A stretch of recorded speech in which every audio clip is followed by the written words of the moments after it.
Hello, good morning, or whatever time you're watching this from.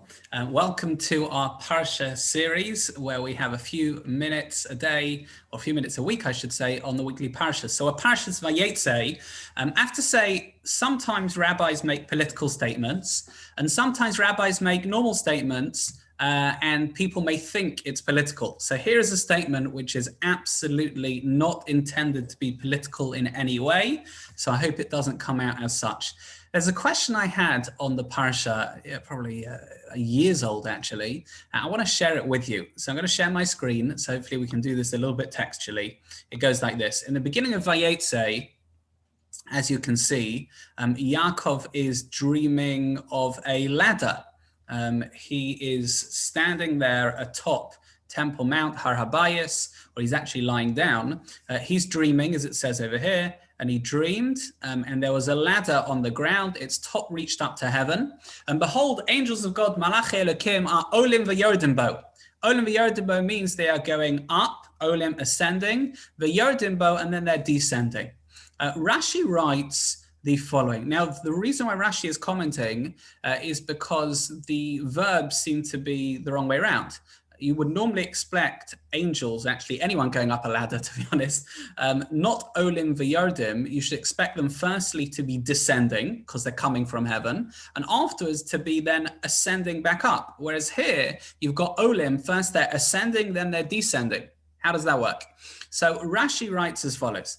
He says, the angels who escorted him in the Holy Land do not leave the land. Right? They don't want to leave Israel. And they ascended to heaven. The angels outside of the Holy Land descended to escort him. In other words, the order seems to be like this. Olim is first ascending because Yaakov at that point was in Israel, but he was on his way out. He was leaving Israel. This is the border, so to speak. And therefore, the angels of Israel are first going up. They're leaving Yaakov. And the angels of the diaspora are then Yordan coming down to greet him. Now, that's fascinating because it sounds like there's different ways that Hashem deals with us in Israel versus diaspora, at least different angels. That's interesting, number one. But what I always thought was strange is that Yaakov is not leaving Israel at this point. You know, without any political statements, Temple Mount is not meant to be the border of Israel, even the border of Jerusalem. So why are they swapping over now? Why are they Olim v'Yordim? Why are they swapping over now? And what lesson can we learn? I've understood it as follows. Sometimes in life, we are defined by destination. What that means is sometimes in life, we're defined by what our aspirations are. What is our future destination? What is our trajectory? Where would we like to go in life? That not only says that you have certain aims and ambitions, that defines me as a person now. Because if I'm defined by destination, if I have plans, if I have ambitions, if I have aims, if my trajectory is looking like a certain way, because I've planned it to be such, then what I'm doing now is seen in the context of what my future plans are, my ambitions. It's not just in the future you're going to do such a thing. It's my present state is defined by what my plans are in the future. Yaakov Avinu is heading out of Israel. His destination, his identity is defined by someone who's leaving. And therefore, even though he's not at the border right now, but nevertheless, he's still someone who's leaving.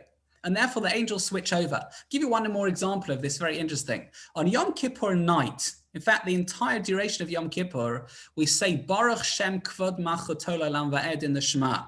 But even though during the year we say it quietly, in Yom Kippur we say it loudly. Why? Because we're like the angels. Now let me ask you a question. First tefillah, first davening Yom Kippur, Kol Nidre. We're full of food, we've eaten before the fast has begun. We say Baruch Shem Kvod out loud because we're like angels. Fast forward 5 different prayers. It's now Mariv. Yom Kippur is just finished. Baruch Shem Kvod comes up again in the Shema, and now we say it quietly. It sounds like to borrow a term, we've fallen from grace. But shouldn't it be the other way around?